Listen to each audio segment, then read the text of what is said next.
Hello students, my name is Pragati Misra. In our last video, we have discussed about the topic differential equation of first order but not first degree, in which I told you that there are three methods to solve such type of differential equation. I have discussed two more methods which are present in our previous video, so you can watch it there. Today I am going to take the third method to solve such type of differential equation, which is named as solvable for x. In this type of differential equation, we have given a differential equation of this form, which is the function of x, y and p equal to 0. This will be given in our equation. If it is solvable for x,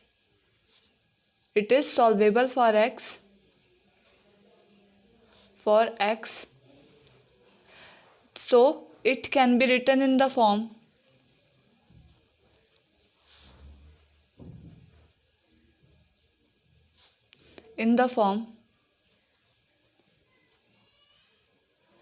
we will take x at one side. In our previous video, I told you that when we solve for y, we take y at one side. But this time we are solving for x, so we will take x at one side and other terms at other side. That will be considered as a new function.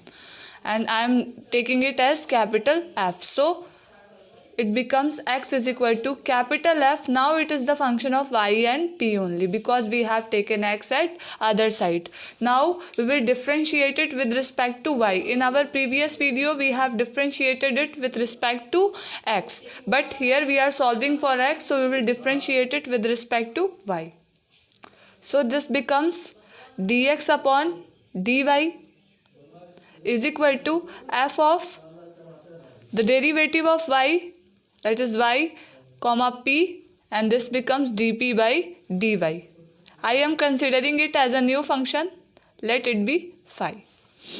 Okay, so here we got the derivative of this function, and yes, dx upon dy can be written as 1 by p. Since we know that p is equal to dy by dx, then dy by dx is dx upon dy becomes 1 by p. So you can easily understand this.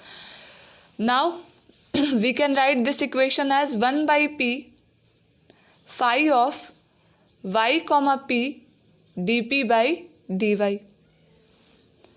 Now we will solve this equation by various methods. I have discussed so many methods to solve such type of differential equation. So whichever method is suitable here, we will apply that method and solve this. So after solving this equation,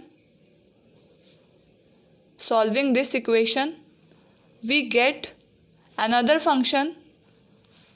Now this function becomes the function of y, p and an integrating constant c. Since after solving we will get an integrating constant, and that will be also taken taken in the function. So this is our solution for this differential equation.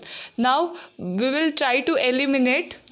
Suppose this is our condition number 1 and this is our condition number 2. So we will try to eliminate p from equation 1 and equation 2. Then we can get the required solution. So eliminating p. So we will eliminate p from equation 1 and equation 2, then we can get the required solution, which is also known as general solution. So in this way we can find the solution of any differential equation which is solvable for x, and it is present and it is of first order but not of first degree. So I am taking some examples to show how to apply this method on any question. So this is our first example. Here you can see the degree of y is 2 and the degree of x is 1. So we will take x at one side and other terms at other side. In this way we can recognize that the given equation is solvable for x or y. So we will take x at one side and other terms at other side. So it takes the form y square log y minus p square by py. We will separate each term, and after separating we get y log y by p minus p by y is equal to x. Now we got a new function at which x is at one side and other terms are at other side. Here you can see this is the function of p and y only.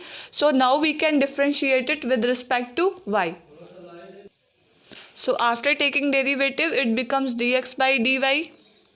And here we will apply the formula of product of two functions. Here we will apply the product of two functions. So after differentiate, firstly we will take the derivative of these two terms, and here we apply the form of d of f by g.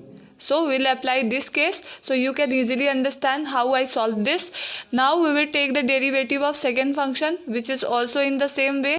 So firstly we put the second function as it is, the second function as it is, and then take the derivative of p with respect to y. In the middle we use negative sign, and the derivative of y with respect to y becomes 1, and this becomes p. So upon y square. So this is the derivative of our given differential equation.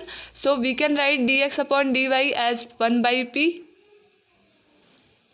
And if we solve this, then it get cancelled by y, get cancelled by y, and it takes the form y p into 1 minus log y minus dp by dy into y log y. If we take the LCM of these two terms, then we can get p y square 1 minus log y minus y square. This becomes y square into y becomes y cube into dp by dy into log y. And this becomes p square y dp by dy. Minus minus becomes plus here. So this is plus p cube. P square into p becomes p cube upon p square y square. And this side we are getting 1 by p. Here p get cancelled by p.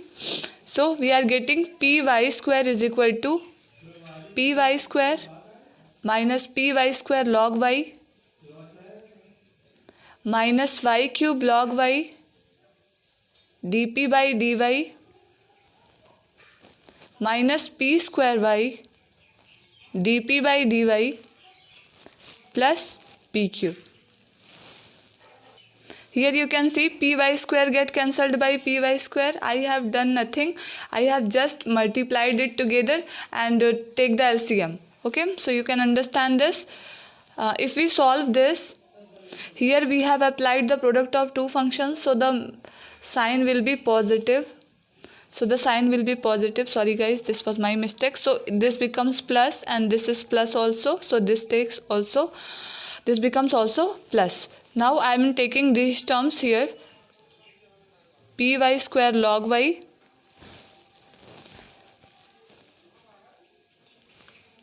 so if we see all the terms, then it takes the form py square log y minus y cube log y dp by dy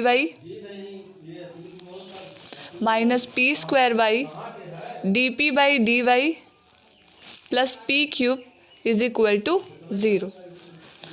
So now we got a differential equation of this form. Now y log y square log y is common in these two terms, so we can take it outside. So after taking it outside, it becomes p minus y dp by dy. And if we take p square outside from these two terms, then we get p square 1 minus p minus y into dp by dy. So now you can see these two terms are common, so it can be taken outside. So this takes the form p minus y into dp by dy into y square log y plus p square is equal to 0. Here we are getting the product of two functions. So if we solve any of the two functions, then we can get the value of p, and we need the value of p so that we can put it in the given equation, then we can obtain the general solution. So I am taking this term as 0. So it becomes p minus y into dp by dy is equal to 0. If we solve it by variable separable method, then this can be easily solved. So it takes the form dy by y is equal to dp by p. On integrating, we get log y is equal to log p plus log c. So we got the value of p. We can also add it at this side. So this becomes p is equal to y by c. So we are getting the value of p as y by c. Now I will put this value of p in our given equation, that was equation number 1. So I will put it here. So this is our equation number 1. If we put the value of p as c by y and p is equal to y by c. So if we put this value, it takes the form y log y upon y by c minus p. The value of p is replaced by y by c by y. So y get cancelled by y and this y get cancelled by this. So it takes the form x is equal to c log y minus 1 by c. So this is our required solution for this differential equation. So I hope you understand this. If you have any doubt related with this video, you can ask me in the comment section. Thank you. Thanks for watching.